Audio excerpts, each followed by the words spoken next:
Bonjour, vous allez bien? Oui? Écoutez, c'est vraiment un honneur pour moi d'être ici aujourd'hui, sincèrement. Le projet dont je vais vous parler aujourd'hui, je l'ai imaginé un jeudi matin comme les autres. Il neigeait dehors, c'était la fin du du printemps, c'était dans les dernières neiges. Je voyais qu'est-ce qui se passait dans les médias, en Ukraine surtout. Et j'ai eu l'idée d'accueillir des gens de cette nationalité-là dans notre entreprise, comme on avait déjà de l'expérience avec l'accueil de gens de toutes sortes d'horizons. Puis voir qu'aujourd'hui ça m'amène ici, c'est vraiment une grande fierté pour moi. Ça a parti d'une idée qui était vraiment simple. Ça a été un gros projet, mais de voir la reconnaissance que je peux avoir devant vous aujourd'hui, sincèrement, ça me touche. Fait que je voulais juste commencer en vous disant ça. Fait que merci de m'avoir invité et d'être là pour moi aujourd'hui. Donc, peut-être un petit mot en ouverture. Donc, je vous l'ai dit, nous, on a fait un projet, on a accueilli des gens qui provenaient de l'Ukraine dans notre entreprise. Donc, je vais vous présenter ça. Donc, un petit mot sur moi pour commencer. Je m'appelle Anthony Demers. Je suis directeur des ressources humaines chez Groupe Patrimoine, qui est un opérateur de résidence privée pour aînés. Donc, je suis responsable de tout le volet RH, dont le volet recrutement international et les dossiers d'immigration. Donc, on m'appelle souvent. Tout à l'heure, je descendais de Québec. Il y a un numéro que je connaissais pas qui m'a appelé, qui m'a dit « Bonjour, ma femme est sur un permis de travail fermé. Qu'est-ce que vous pouvez faire pour m'aider? » Donc, moi, je reçois ces appels-là très, très souvent. On essaie d'accompagner le plus de gens possible, mais c'est sûr que c'est des dossiers qui sont toujours très, très complexes. Et bon, comme je vous disais, je suis à l'origine du projet de recrutement de travailleurs ukrainiens. Avant de passer à la prochaine slide, j'aime toujours savoir un petit peu à qui je m'adresse dans ce genre de panel-là. On m'a dit qu'il y avait des gens du milieu des OBNL, du milieu municipal, milieu gouvernemental. Je ne sais pas s'il y a quelques personnes qui pourraient me dire de quelle municipalité ou peu importe avec qui vous êtes aujourd'hui. Charlevoix. Alton. Est-ce qu'on a des OBNL avec nous? Oui, au fond là-bas. Parfait. Est-ce qu'il y a des entreprises privées? Oui. Vous êtes avec qui? OK. Et c'est quoi l'entreprise? Qu'est-ce que vous faites? On accompagne, on fait des formations en lien avec les communications interculturelles, l'accueil, l'inclusion, la diversité, gestion de diversité. Ça fait 18 ans maintenant. 18 ans. Wow, j'aurais aimé vous avoir avec moi au début de ce projet-là, sincèrement. Donc, voilà, je suis content de vous compter parmi nous aujourd'hui. Comme je vous disais, je travaille pour Groupe Patrimoine. On est un opérateur de résidence privée pour aînés qui est établi depuis 25 ans au Québec. On a 6 résidences à Québec, Victoriaville, Montréal et Longueuil également. Et la force de Groupe Patrimoine, ce qui fait qu'on se démarque en tant qu'opérateur de résidence privée pour aînés, c'est vraiment la culture. Donc, à la base, Groupe Patrimoine, c'est une entreprise familiale et l'est toujours à ce jour. Et les valeurs qu'on a vraiment, c'est l'innovation et l'inclusion. Puis ce que je vous dirais, c'est qu'une chance qu'on a ces valeurs-là, parce que sinon, on n'aurait jamais pu réaliser un projet comme ça. Ça en a pris beaucoup de l'inclusion puis de l'innovation, parce qu'on s'est embarqué dans quelque chose qui n'avait jamais été fait auparavant dans cette entreprise-là. Je vous dirais même que quand je parlais avec mes compères de d'autres RPA, puis que je leur disais « Hey, je suis en train de développer un projet vraiment intéressant qui pourrait être bon pour vous », on me disait « Wow, tu as du courage de t'embarquer là-dedans parce que moi, je le ferais pas. » Fait que clairement, ces valeurs-là nous ont aidés là, dans le développement de cette idée-là. Ensuite... Oh, excusez-moi, je cherche mon piton. OK. Donc, au printemps 2023, comme je vous disais, quand j'ai eu mon idée de ce projet-là à la base, nous, on était vraiment dans une période où la main-d'œuvre, c'était très difficile dans les résidences privées pour aînés. Je vous dirais qu'à cette période-là, j'avais à peu près une trentaine de postes vacants sur un groupe de 600 quelques employés. Donc, on était quand même sous pression pour trouver des solutions au niveau de la main-d'œuvre, puis amener des nouvelles choses, des nouvelles idées, plutôt que de simplement afficher des postes sur Job Illico ou encore le classique d'ouvrir des postes en recrutement international qui nous permettent d'accueillir des gens un an plus tard dans certains cas. Donc, nous, on avait déjà également une expérience avec le recrutement international. On a fait une mission où on est allé à Madagascar en 2019 pour recruter des travailleurs et depuis, on recrutait les proches, etc. pour amener des gens. Donc, on avait déjà une expérience et une connaissance de comment faire ce genre de projet-là. Et le modèle des résidences privées pour aînés nous amène quand même une facilité parce que nous, on a déjà des logements. Donc, à contrario de d'autres entreprises qui vont faire du recrutement international mais qui n'ont pas de logement, qui doivent louer des appartements les meubler, ben nous, on a cette facilité-là qui nous permettait de développer mon idée, puis c'est ça qui m'a amené à la base de dire, présentement, on a des logements vacants, on cherche des travailleurs, des collègues qu'on veut intégrer dans nos entreprises. Pourquoi pas mettre les deux ensemble pour des gens qui viennent d'arriver ici puis qui n'ont pas de solution pour se loger déjà et qui cherchent des emplois. Mais en même temps, comme vous le savez, les travailleurs ukrainiens qu'on a recrutés au début ne parlaient ni français ni anglais. Donc il y avait cet autre point-là qu'on n'avait pas encore de solution. Mais ça, je ne pensais pas à ça à ce moment-là. Je me suis dit, on va voir plus tard. Donc, un petit point sur qu'est-ce que je vous disais qu'on a de l'expérience en recrutement international, ce qu'on a appris au final de tout ce qu'on a fait avec le recrutement international. Tout d'abord, c'était l'importance de la concordance des valeurs. Nous, on est allé à Madagascar au début parce qu'on savait qu'ils étaient extrêmement chrétiens, donc il y avait la religion qui était importante pour eux. Et nous, dans les résidences privées pour aînés, vous le savez, c'est encore une génération pour qui la religion a un rôle important. Donc, on voyait vraiment une concordance entre les gens de Madagascar et les personnes aînées. Ensuite, le processus de sélection basé sur des critères précis. Il faut savoir ce qu'on recherche quand on s'en va à l'international comme ça, parce qu'il y a toutes sortes de profils qui vont arriver pour vraiment définir des points particuliers, les nombres d'années d'expérience, le type de diplôme, se renseigner sur la culture locale pour voir quels sont les équivalents avec les diplômes qui sont faits chez nous. Ensuite, l'importance d'avoir un accompagnement précis du début jusqu'à la résidence permanente. Quand les gens arrivent ici, ils veulent savoir si on a un plan de match pour les accompagner, pas simplement dire, vous arrivez ici sur un permis de travail, puis après ça, on verra quelle est la suite. Il faut avoir une idée de comment on va les accompagner sur une période de 5 à 10 ans jusqu'à l'obtention de la résidence permanente. Un point qui est souvent négligé, l'importance de la prise en charge lors de l'arrivée au pays. Nous, chez Groupe Patrimoine, on a un petit autobus que moi je prenais à chaque fois qu'il y a un travailleur étranger qui arrivait, puis je me rendais à Montréal pour aller chercher les travailleurs étrangers parce que je trouvais que ça permettait d'établir un lien de confiance positif avec eux plutôt que de les faire voyager ensuite au pays, ici, dans un environnement qu'ils ne connaissent pas. Ça a toujours été payant pour nous, puis c'est quelque chose que je fais encore à ce jour. C'est difficile à planifier à l'agenda, mais ça vaut la peine. Ensuite, le dernier point que je vais vous dire, c'est l'importance de maintenir le dialogue suivant l'arrivée des gens au pays parce qu'il y a toutes sortes de questions qui vont arriver, toutes sortes de situations. La semaine dernière, je vous donne un exemple, j'ai une travailleuse qui est avec nous depuis un certain temps qui m'a dit « Je suis à l'hôpital, j'ai pas ma carte soleil, qu'est-ce que je fais? » Fait qu'on va être confronté à plein de choses particulières pour être prêt à gérer ça et être là pour eux, surtout là, pour faire un succès avec ce genre de projet-là. Fait avec toute cette connaissance-là, c'est tous ces points-là qui nous amènent à dire, le projet de recrutement de travailleurs ukrainiens, d'ouverture de poste, c'est à partir de toute cette expérience-là qui vient dans ma tête, le fameux jeudi matin dont je vous parlais tout à l'heure. Donc, ce qui s'est passé, c'est que ce fameux jeudi matin-là, j'ai envoyé une quinzaine de courriels à des organismes d'aide à l'emploi de la région de Montréal pour leur dire que moi, j'étais intéressé, avec Groupe Patrimoine, d'accueillir des gens de l'extérieur en fournissant des logements et des emplois aux personnes concernées. Donc, c'est à ce moment-là que j'ai contacté Aïda, qui est avec nous aujourd'hui, que je suis très content de revoir, qui m'a accompagné dans le développement de l'idée. Ça a été très, très rapide. Le 21 avril, j'ai présenté en Teams devant une trentaine de travailleurs ukrainiens qui venaient d'arriver au pays, qui étaient, eux, dans les locaux de l'organisme Promis qui les accompagnait. Moi, j'étais chez moi à Sainte-Foy, bien tranquille dans mes affaires, puis je voulais aider ces gens-là, tout simplement. Et ce qui s'est passé, c'est que la semaine suivante, le 25 avril, on s'est rendu sur place pour aller rencontrer ces gens-là, leur parler des emplois qu'on avait disponibles, puis voir s'il y en a qui pourraient être intéressés par de rejoindre notre entreprise avec les emplois et les logements qu'on pouvait offrir à ce moment-là. Donc là, j'attire votre attention, c'est 3 jours entre la présentation qui a lieu le vendredi et le mardi qu'on est rendu sur place pour rencontrer des gens. Un point que je veux vous amener, c'est que les personnes ukrainiennes qui sont arrivées ici ont eu 2 semaines d'hôtel qui leur ont été fournies par le gouvernement pour leur permettre de s'intégrer lors de leur arrivée. Et après ça, il n'y avait pas vraiment de plan de match officiel de ce que je connaisse, de qu'est-ce qui arrivait après ces 2 semaines-là. Donc, on se rend sur place pour faire les entrevues le mardi suivant. Wow, quel moment humain, sincèrement. Moi et mes collègues de ressources humaines, on a été émerveillés de ces rencontres-là. Ça a été vraiment quelque chose qui a été qui nous a fait grandir en tant que professionnels. Beaucoup de gens intéressants. Malheureusement, on ne peut pas recruter tout le monde, donc on prend ceux-là pour qui on pense qu'on peut être la bonne personne, le bon employeur pour les accompagner. Des décisions qui ont été difficiles, je ne vous cacherai pas, mais les impératifs avec lesquels on devait faire. Et comme je vous disais, il y avait des gens qui arrivaient déjà à la fin de leurs 2 semaines. Donc moi, ce jour-là, finalement, je suis monté avec des collègues en ressources humaines et vous voyez sur la photo, je suis redescendu avec 3 personnes ukrainiennes. C'était pas prévu. Okay, on est reparti avec eux cette journée-là parce qu'il y avait besoin d'être pris en charge sur le champ.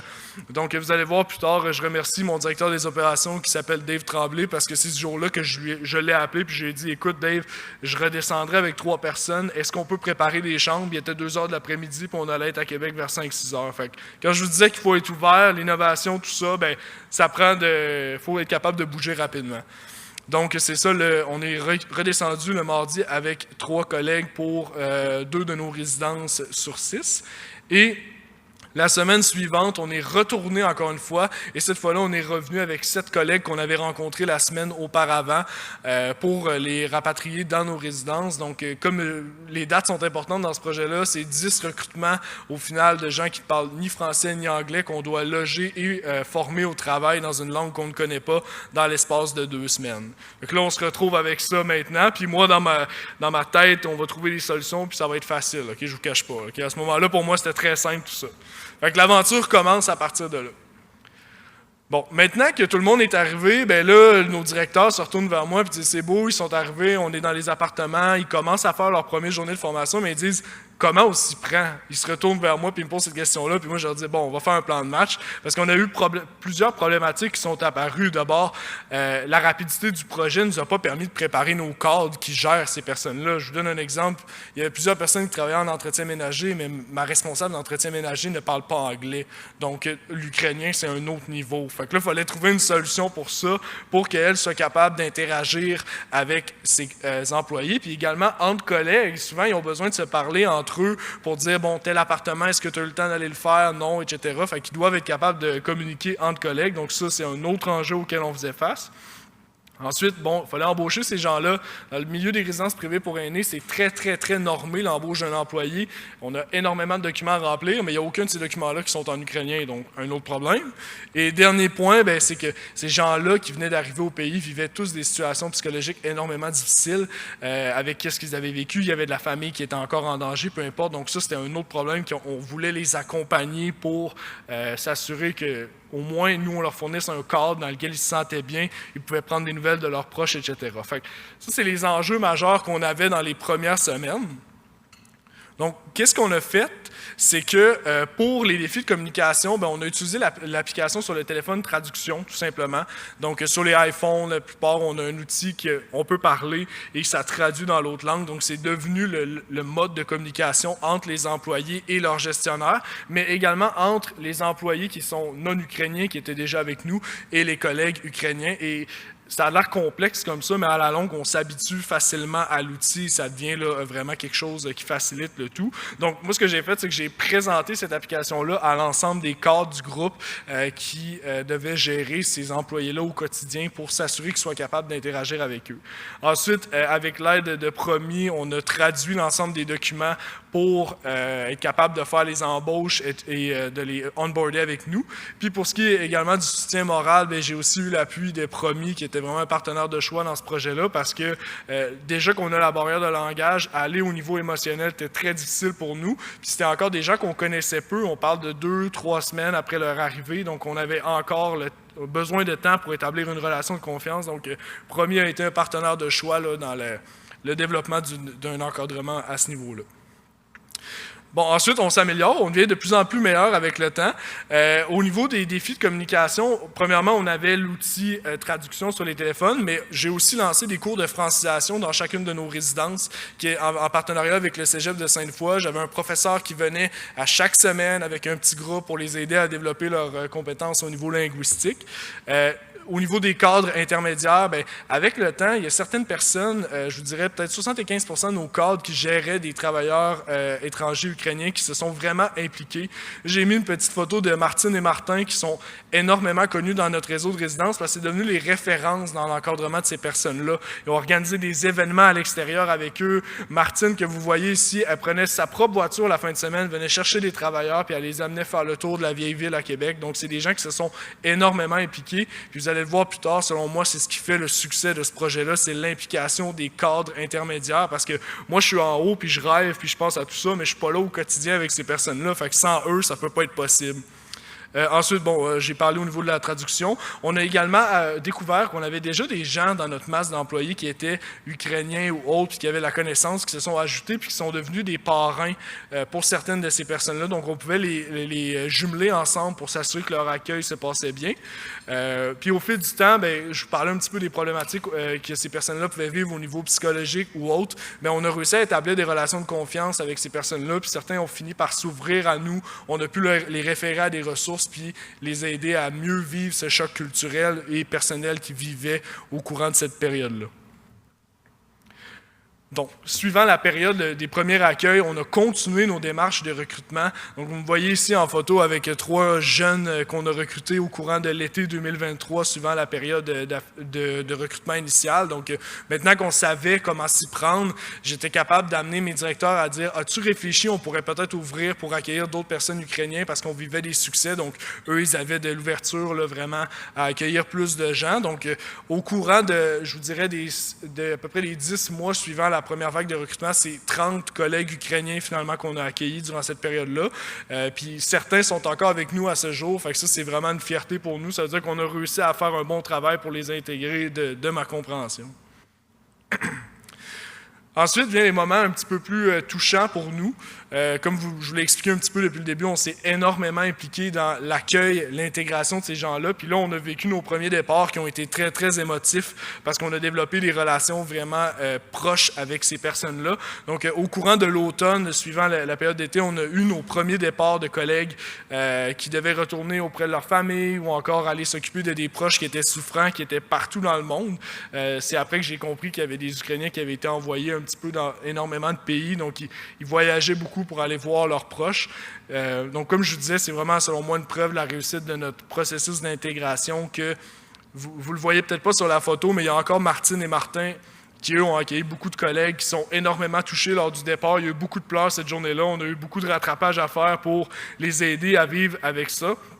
Et au courant des prochains mois, il y en a eu plusieurs autres. Malheureusement, pas que les gens n'étaient pas heureux, parce qu'à ce jour, il y a plusieurs personnes qui m'écrivent, qui me disent « j'aimerais revenir », mais malheureusement, il y avait des proches à aller s'occuper et autres qui devaient... C'était des obligations qu'ils avaient. Donc ici, vous voyez une photo du départ de Anatoly et Alina, qui sont arrivés avec nous lors de la première vague de recrutement que je vous parlais, quand on était revenu avec une dizaine de personnes en l'espace de 2 semaines. Donc, à ce jour, on recrute toujours des collègues ukrainiens en leur offrant le logement ou autre. Même la semaine dernière, on l'a refait à nouveau. Donc, nous, on croit en ces gens-là, on adore leur culture, on adore leur personnalité, comment ils sont. C'est vraiment un fit avec notre organisation. Donc, on poursuit activement le recrutement de collègues ukrainiens. Puis maintenant, je vous rassure, on est très prêt à les accueillir. Donc, tout a été fait en conséquence. Maintenant qu'ils arrivent, on est prêt à 100%. Je vous en ai parlé un petit peu plus tôt. Selon moi, quels ont été les facteurs de succès? D'abord, c'est l'ouverture de la direction du groupe Patrimoine. Comme je vous l'ai dit, un jour, j'ai appelé mon patron, qui est le directeur des opérations du groupe Patrimoine, puis j'ai dit « Est-ce qu'on peut préparer des lits? J'arriverai dans 3 heures avec 3 personnes ukrainiennes. » Puis ça, c'est arrivé une fois que je vous raconte, mais c'est arrivé 5-6 autres fois où on a lancé des projets comme ça, qu'on a accueilli des gens dans des espaces de 24 à 48 heures très, très, très rapidement. Donc ça, je pense que la culture de groupe Patrimoine nous a permis de le réaliser, puis c'est un point qui est non négligeable. Ensuite, comme je vous en ai parlé, l'engagement des cadres de groupe Patrimoine envers ça, le fait qu'ils se sont attachés avec ces personnes et qui en ont fait un succès eux-mêmes, a joué pour beaucoup. Le partenariat avec l'organisme Promis, selon moi, est non négligeable. Je ne me serais jamais lancé là-dedans si je n'aurais pas eu cet organisme-là pour m'accompagner et me conseiller quand on vivait des situations difficiles ou autres. Puis bon, comme je disais, la culture d'entreprise nous a permis d'aborder ce projet-là avec une ouverture, puis une envie de découvrir qu'est-ce qu'on pouvait faire pour ces gens-là.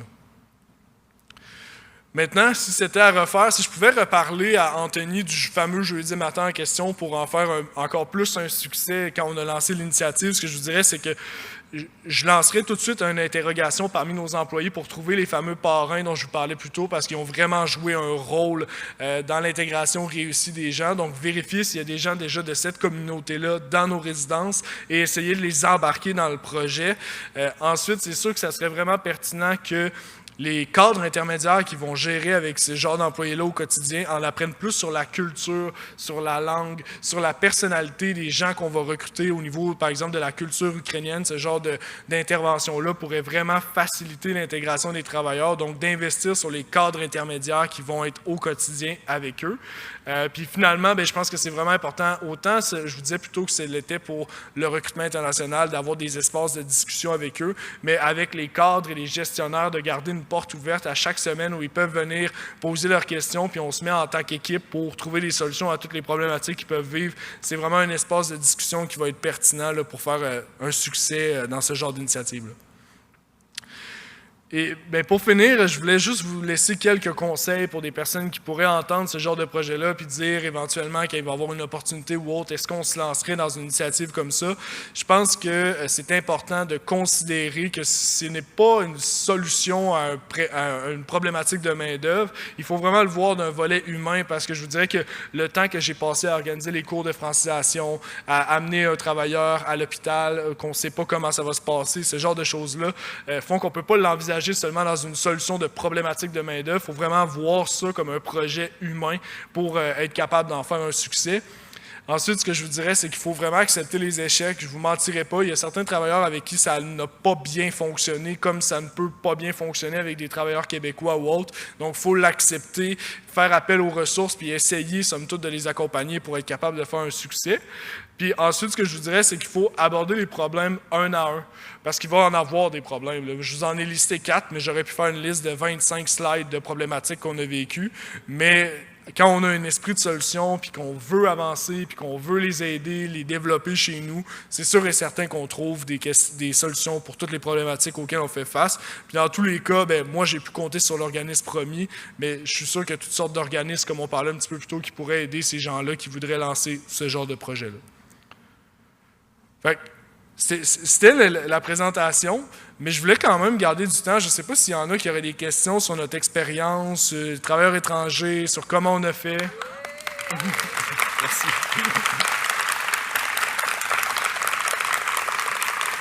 Parce que merci, c'est vraiment apprécié, sincèrement. D'avoir la reconnaissance pour ce projet-là, c'est vraiment beaucoup pour moi. Mais je voulais vraiment garder du temps. S'il y en a qui ont des questions, qui se disent comment vous avez fait pour prendre cette décision-là, finalement, comment vous l'avez opérationnalisé, ce genre de points-là, sincèrement, je suis à votre disposition. Ça me fait plaisir de répondre.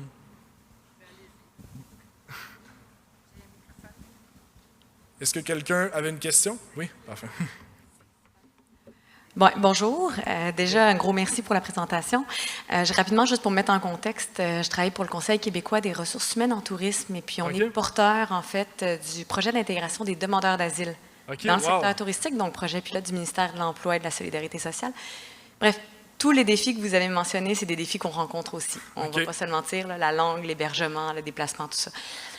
On n'a pas beaucoup abordé, puis c'est une question que je vous pose au niveau de la formation interne. Parce que là, on parle de la langue, on sait que c'est un enjeu. Le transfert de connaissances à l'interne, comment ça s'est opérationnalisé chez vous? Je serais curieuse de savoir aussi comment vous l'avez mis en place, effectivement. C'est sûr que les postes pour lesquels on a recruté, on ne pouvait pas aller vers toutes les catégories d'emploi. Il y a des gens qui étaient médecins en Ukraine qu'on aurait aimé recruter pour des postes de préposés dans nos résidences, mais malheureusement, à cause de la législation, comment c'est fait, c'est pas possible parce qu'ils sont obligés de suivre des formations qui se donnent seulement en français. Donc, il y a certaines catégories d'emploi où on n'a pas pu aller avec le projet, mais les postes pour lesquels on a recruté, surtout au niveau de l'entretien ménager, au niveau de la cuisine, au niveau de la plonge, c'est vraiment les cadres intermédiaires qui ont pris leur liste de tâches, par exemple, qui ont utilisé les outils d'intelligence artificielle pour traduire les documents en ukrainien que je faisais vérifier après par l'organisme pour s'assurer qu'on ne disait pas n'importe quoi là-dedans. Mais on a créé nos propres outils, nos propres approches pour en faire un succès parce qu'il n'y avait rien, là, il n'y avait absolument rien. Fait que c'est vraiment en travaillant au quotidien avec les cadres, je leur disais comment ça se passe ici, ils me disaient tel document, ça me prendrait ça, puis là, ils me les envoyaient, puis on travaillait ensemble pour développer des choses. Fait que c'est vraiment nous qui avons créé notre propre parcours de formation pour en faire un succès. Là. Oui, bonjour, Ana-Lucia Turriaga, je suis mexicoise. J'ai beaucoup aimé, et depuis toujours, on n'a pas assez mis l'accent sur les forces locales, le niveau du réseautage. Quand vous avez parlé de Martin et Martine, moi j'ai arrivé à Charlemagne en 82. OK. Et j'ai dit que mes anges gardiens, c'est de Martine et de Martin.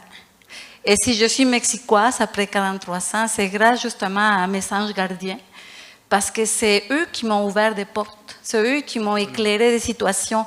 Et dans les entreprises, faire du mentorat, de diade pour accompagner les gens, je pense qu'on parlait des forces locales, je pense qu'on ne parle pas assez de l'importance de ces contacts humains. On l'oublie souvent et je trouve que ce qui m'a beaucoup touchée, c'est que vous avez changé de vie avec Martine et Martin. Ben, Martine et Martin, sincèrement, c'est des gens incroyables que je connaissais peu dans leur rôle de gestion avant ce projet-là, parce que c'est pas des gens qui sont flamboyants, vous savez, qui vont se démarquer dans ce genre de projet-là. Martine et Martin, c'est deux personnes qui sont très...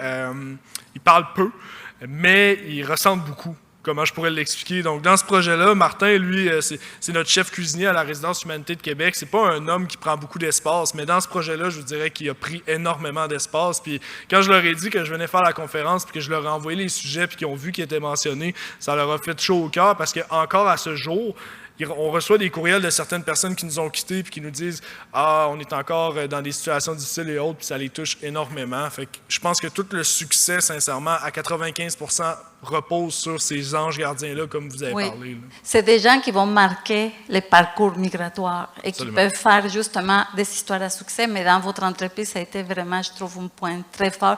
Et c'est une force locale qu'on a partout à travers le Québec. Absolument. Puis il faut miser là-dessus, les trouver, ces gens-là.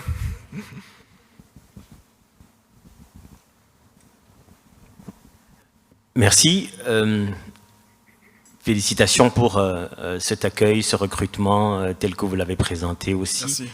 Ma question, c'est, à présent que le recrutement est fait, que les personnes recrutées ont intégré votre entreprise, quels sont vos mécanismes pour vous assurer que la communication interculturelle est établie avec les autres employés? Comment faites-vous pour prévenir les différents préjugés qui peuvent exister, et puis comment arrivez-vous à créer une cohésion, un esprit d'équipe avec une communauté culturelle qui rejoint? Et bien évidemment, je pense qu'il y a d'autres aussi qui sont issus d'autres cultures qui sont déjà dans votre entreprise.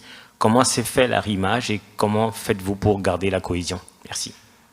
Merci pour la question. Ce que je vous dirais par rapport à ça, c'est que dans le milieu des résidences privées pour aînés, vous devez être au courant qu'on a des gens de toutes sortes de nationalités. On est vraiment des milieux qui sont énormément diversifiés au niveau de la main-d'œuvre, mais également des résidents.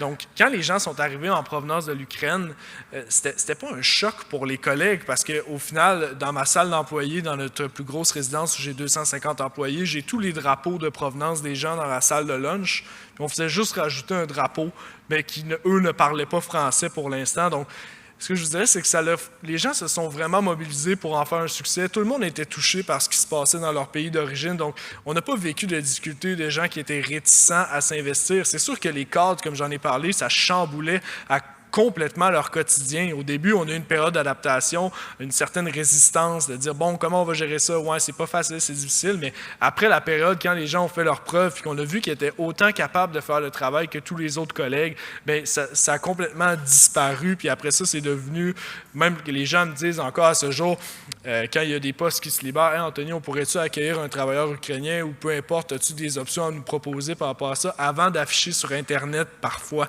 Donc, c'est devenu vraiment pour nous un automatisme. Puis moi, je le propose, je le mets de l'avant. Je pense que le fait d'avoir des gens de toutes sortes d'horizons dans nos résidences, c'est bon pour les résidents aussi. Les résidents nous ont remercié d'avoir accueilli ces gens-là, nous ont félicités même, parce qu'eux, ils le voyaient à la TV à tous les jours. Puis là, on amenait des gens, donc ils voyaient qu'on était des résidences qui étaient impliquées au niveau social. Fait que je pense que tous ces points-là font que ça a été un succès, même autant de collègues que résidents vers ces employés-là qu'on a embauchés. Là.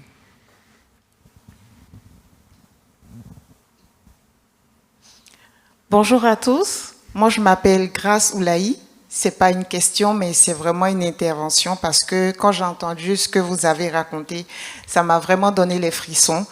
Moi je suis arrivée il n'y a pas encore 1 an et je me suis beaucoup impliquée bénévolement, notamment avec Liaison Femmes Immigrantes de Chaudière-Appalaches, parce que la réalité qu'on vit sur le terrain, elle est vraiment loin de tout ce qu'on peut entendre dans les forums. Moi je voudrais vous dire merci, parce que je pense que vous tenez là la recette gagnante pour l'intégration véritable. Merci de parler du côté humain.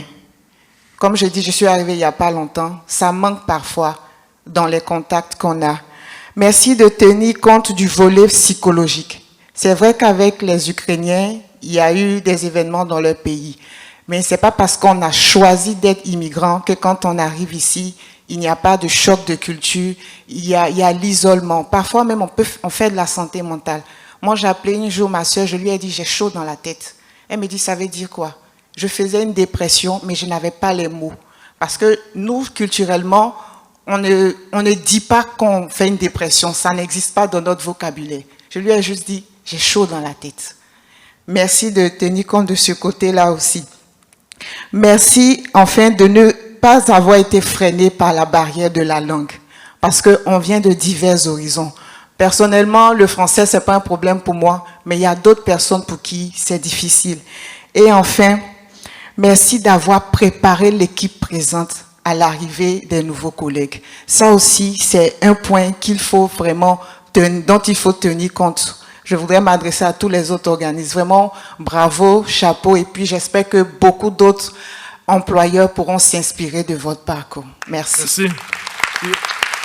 Pour rebondir sur ce que Madame disait, un dernier point, là, je pense qu'on est à bout de temps, mais je vous ai mentionné dans la conférence que j'ai essayé de parler de cette initiative-là à d'autres résidences privées pour aînés puis qui avaient été fermées, qui m'avaient dit « Wow, t'es courageux d'aller à Montréal chercher ces gens-là. » Moi, j'ai pas le temps de faire ça. Moi non plus, j'avais pas le temps, mais c'était l'excuse facile qu'ils pouvaient dire. Mais je pense que tous les gens qui sont avec nous dans la salle aujourd'hui, on connaît tous des gens qui pourraient aider, mais qui ont cette barrière facile qui se fait dans leur tête du fameux 8 à 5, là, parce que je vous cacherai pas que ça prend pas mal plus de temps qu'un 40 heures semaine pour monter ce genre de projet-là. Mais je pense qu'il faut les sensibiliser au rôle qu'on a en tant que collectivité d'aider ces gens-là qu'on accueille au pays, parce que clairement, il y a des enjeux, puis on peut amener des solutions, il faut juste penser plus loin que notre 8 à 5, selon moi. Fait que c'était mon closing. Merci à tous, c'était un plaisir d'être avec vous. Bonjour.